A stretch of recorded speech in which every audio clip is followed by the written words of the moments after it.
Well, even though this episode's coming out long after Halloween, I still got that spoopy time feeling inside me.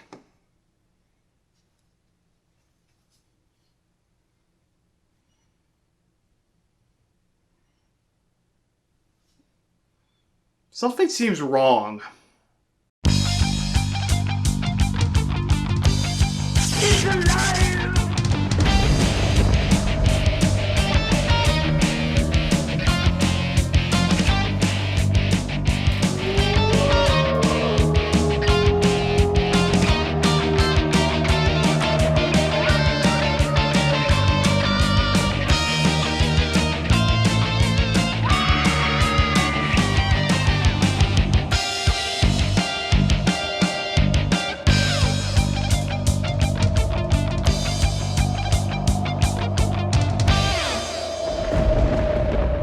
I bid you welcome. Hey everyone, and welcome to the final video for Craptober 2019. If you're a little upset that you had to take down your Halloween decorations, don't worry because I got something special to cheer you up. Today we are returning to the world of one R.L. Stine. The last time we did that, believe it or not, was with the Haunted Mask episode of Goosebumps all the way back in 2012. For those who don't know, R.L. Stine was a writer who was inspired by the works of Tales from the Crypt and Vault of Horror comics, as he decides to make his own anthology series titled Fear Street, with stories like One Evil Summer, Truth or Dare, Into the Dark, The Knife, and Halloween Night! So does that mean the movie under the same name I did last time was supposed to be an adaptation? Yet, even more proof that the people who made it just didn't care. As such, the Fear Street books was an ongoing series that stopped in 1990, but was brought back in 2005, then once again in 2014. Another thing I found out thanks to my friend MediaWiz was that he also made a novelization of Ghostbusters 2. So that's pretty cool. With how the series was getting popular, Scholastic and Parachute recruited RL to make the anthology series we all know now, Goosebumps, which began with Welcome to Deadhouse in 1995.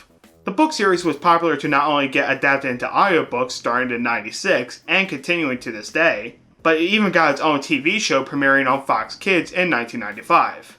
I wasn't around at the time when the show originally aired, but luckily, I was able to see the episodes when Cartoon Network started airing them in 2007. Keep in mind that around that time, Cartoon Network was more live action network. Most of this I've already covered in my review of the TV movie Reanimated. But honestly, I was more welcome to this than I was, well, all this other shit.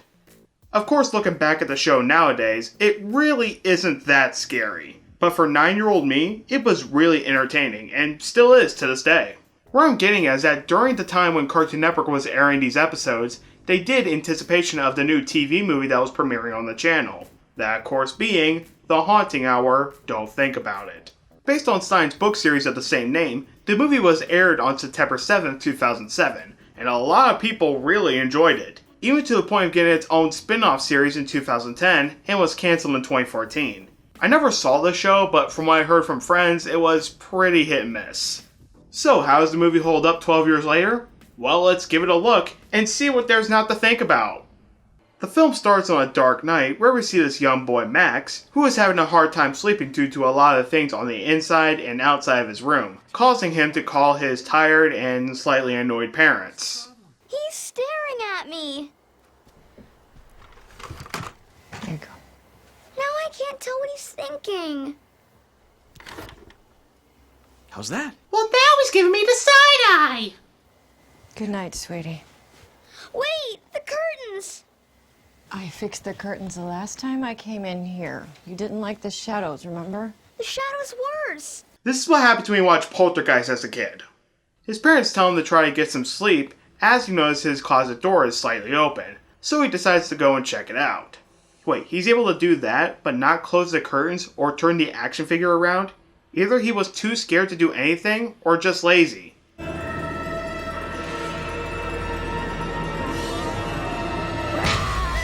My god! The monster was Shrek this entire time! Actually, it was his big sister Cassie who wanted to prank him as their parents come out to see what's going on. Did you scare him again? No? Yes. You know, you're gonna go too far one of these days. Yeah, hiding in the closet the scary brother might really put a toll on him the next time you do that. The next day, it's revealed that Cassie is the subject of movie cliche number 1031, being upset about moving to another town away from your old home and friends. As we then see her arriving to her new school, which she's not comfortable with being the new kid. That is until she catches the glimpse of a boy named Sean. She overhears him at lunch having issues with a book report and offers to help. But then the more popular girl at school, Priscilla, because, yeah, kids movie, we gotta have that trope. She decides to cut their conversation short and proceeds to insult Cassie, making her leave but bumps into a fellow student, smashing their lunch onto her. Wait! Leave it. It's an improvement.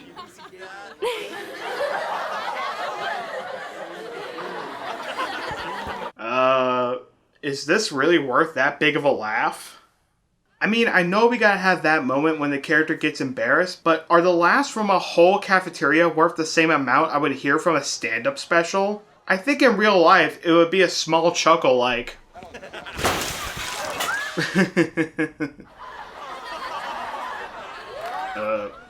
Really? Look, I know it was a little funny, but it wasn't that funny.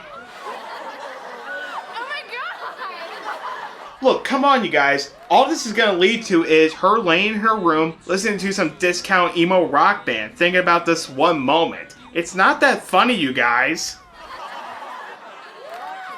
Why do I even come to this school? You guys are dicks. Cassie then walks into town and comes across a Halloween store. That's in an alleyway. Probably not the best location for business. She then goes inside to look around and gets the attention of the store owner, Chris Elliott from Scary Movie 2? Okay, but just make sure you don't touch a strong hand. Actually, this is the stranger. No, really, that's what he's credited as. Played by Saw franchise star Tobin Bell. He tells Cassie that she's free to browse around the store, as she then stumbles upon the book section and finds one. As in, the only book there named The Evil Thing. Huh. Brown book with the word evil on it. This must be a reference to the classic Sam Raimi movie, Spider-Man. How much is it? How much would you pay? $5? Sold. Wow, he was real quick to sell that book. The evil thing is yours. Now fuck off and don't come back. The next day at school, the principal announces that Priscilla has been awarded as the school's pumpkin queen, which is apparently a big tradition according to this lunch lady. The poetry, the music, the piñata. My date. Pinata. Yes, the pumpkin piñata. Oh, it's so festive. Only the queen is allowed to hit it open. Queen Priscilla. Her Majesty. Why do I get the feeling that she has a shrine for the school's tradition in her home? Kinda like how Helga has one for Arnold. Back at the house, Cassie and Max's parents are playing a video game that they got for him, but Max is too scared to play... what's essentially a shovelware game you would see on the App Store. I want a different game. It's scary. Max, it's a squirrel who throws nut bombs. I don't care. I mean, come on, what's so scary about a game where you play as a squirrel who fights off birds, and the only way to do that is to bust a nut on them? Cassie then gets a package in the mail, as later that night we see her arriving to the school's Halloween party in disguise to put all sorts of insects into the piñata that Priscilla will smash.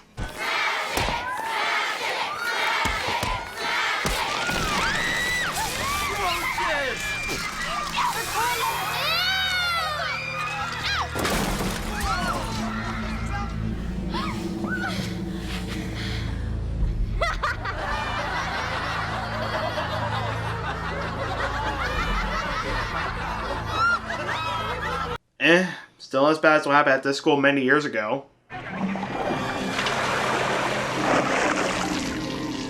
The stories this place has.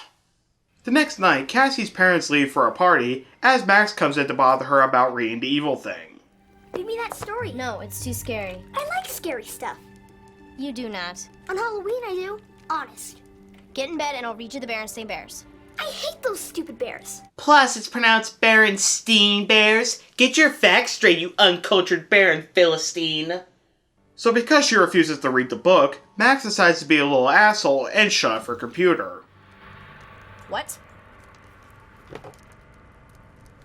What did you do? Nothing. What did you do? It was an accident.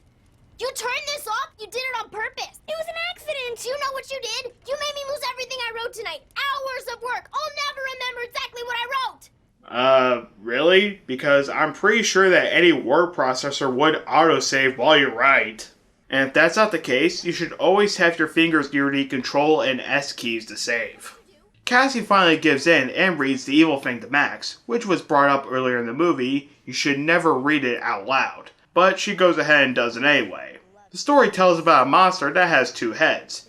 One that sucks the victim's blood, while the other eats flesh. It ends by telling the reader not to think about it. The evil thing is not real. Unless you think about it. Remember, don't think about it. My god! The evil thing was actually the Bye-Bye Man this entire time! Later on, the power goes off in the house as Cassie proceeds to go outside and check the fuse box. But then she's scared by Priscilla, as she even captures it on video. The YouTube channel Priscilla's Pranks did not survive according to Kappa. Oh well. Still better than Sam Pepper. You know, with all this commotion going on this late at night, I just wonder what the neighbors think of all of this. Hey, get out of the yard! The power is switched back on as Max gets ready for bed, but while trying to sleep, he notices his closet door opening, thinking that it's Cassie trying to mess with him, which it isn't, so Max proceeds to hide under his bed to see the evil thing's feet going by.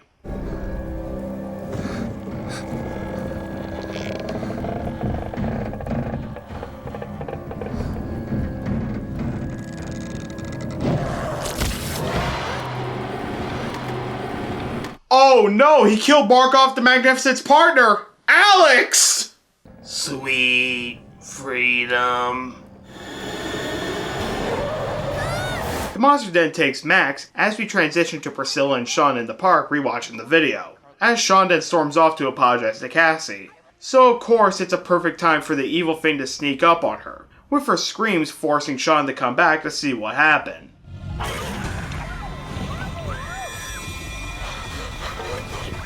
Okay, just gonna go ahead and calmly RUN! He runs all the way to Cassie's house to tell her that the evil thing has Priscilla and her brother Max, as they go into the woods following this trail of slime that the evil thing has left behind, leading them down a tunnel. I think I saw one of the Ninja Turtles skate down here once. The two eventually find a little cave where the monster keeps its victims in these webbed up cocoons. Sean and Cassie try to get Max out of there, but the evil thing finally shows up.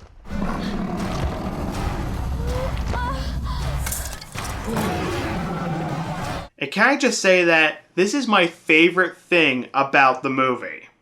Not only is this monster a practical puppet and looks really good given that this is a TV movie, so you probably expect some half-assed looking CGI creature. But this animatronic was designed by Howard Berger and Greg Nicotero, who both have done amazing work in the past, mainly the zombie makeup for The Walking Dead. And the evil thing itself was created by Nicotero's company, KMB Effects, who is also the same company that did special effects for The Chronicles of Narnia, The Lion, the Witch, and the Wardrobe. Not to mention that seeing how this monster has two heads, as shown in this really cool shot, it was actually controlled by two people. Cassie and Sean are not able to get Max free, as the evil thing then chases the two out of there. What is that book? Where'd it come from? The Halloween store. The Halloween store, of course! Wait, what Halloween store? He knew all along it would happen. Well, who knew it would happen? The weirdo who sold me the book. What weirdo? Wow, sweet voice crack there, Sean. Seeing how this guy has that late 2000s hairstyle almost every guy had at the time, do you think he might be related to David from Halloween Night?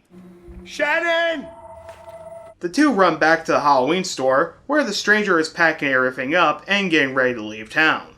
Sorry, no refunds. You knew the book was magic. As I recall, there's a warning, plainly printed on the first page. Yeah, but I was just waiting for the phrase, "just a prank bro," to be there as well. He gets ready to drive off, with the store, as well as the alleyway, disappearing. but not before leaving Cassie with the riddle. 2 heads are better than 1. That's the way to get the bloody job done. She then remembers that one of the monsters likes to suck blood, so they go back to the house and drain the blood out of a roast that Cassie's mother has made and plans to throw it at the evil thing. But they better hurry as the monster has babies beginning to hatch. And oh god, they look like little chestburster slugs. It's so gross, I love it. Cassie and Sean are able to make it back and plan to lure the evil thing by using some spoopy sounds playing on the radio.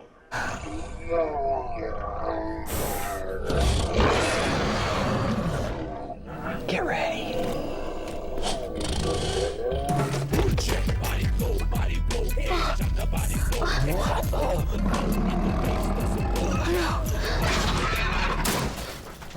Ah, the one thing the evil thing hates. Somebody's mixtape. While that was happening, they dropped the blood by accident, as Max is able to escape from his cocoon with the monster right in front of him.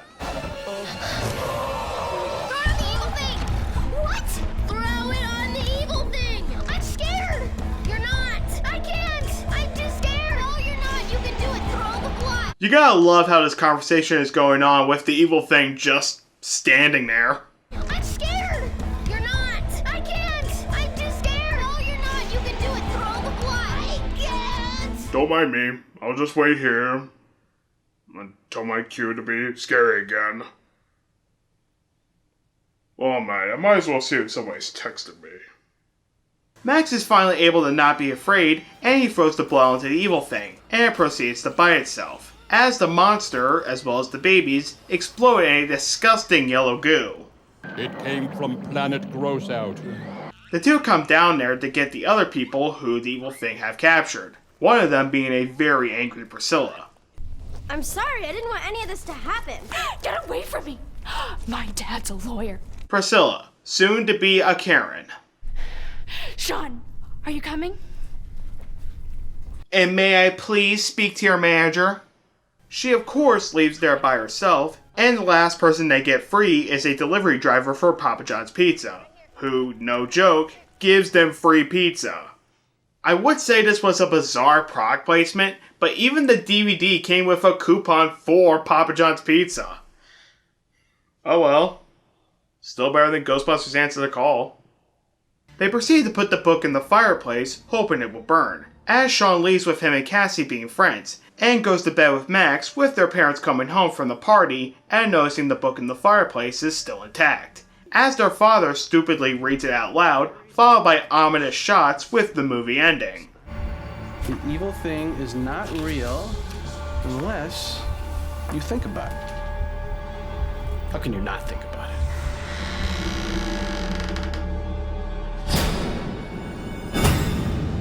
Happy Halloween. Wow. With that type of ending, how do you think they're gonna follow that up? I don't think about it. I don't think about it. With a pop song! So I know this review's just been me joking around and making fun of the movie. Well, that's mainly due to me not having any real issues with it. Because, yeah, 12 years later, The Haunting Hour Don't Think About It is still a good movie. Of course, it doesn't do anything that's groundbreaking, and it does have the type of characters you would expect that don't go beyond the descriptions of goth outsider, popular boy, and mean girl. And the story is very simplistic and straightforward given the person who helped write it. The movie doesn't get boring and doesn't overwhelm you either. But let us not forget, the monster effects still look good.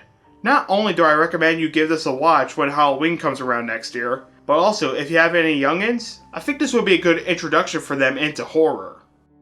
Man, just going back to this movie after a while, it was a ride. It does make me think though, who made it? Alex Zam. Don't think I've heard of him. What else has he done? Oh! Well, most people can have one bad movie in their filmography. Okay, two. Two bad movies in their filmography. I mean, it can't get worse than that. Oh, please don't tell me. What the fuck happened there?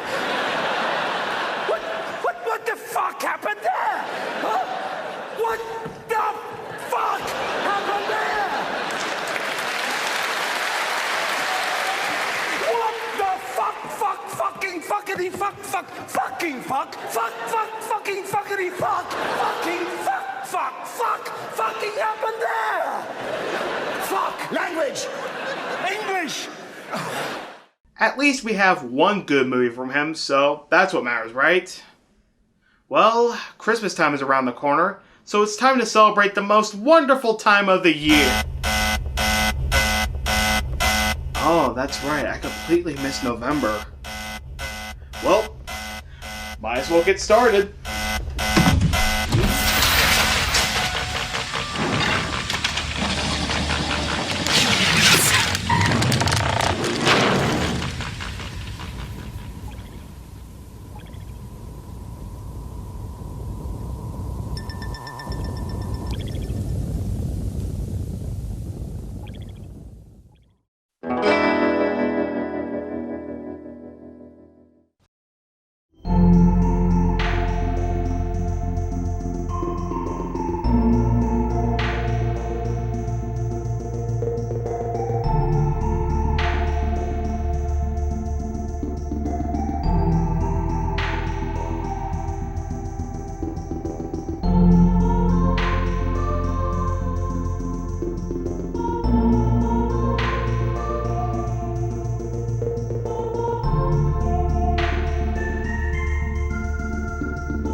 Wait, what Halloween store?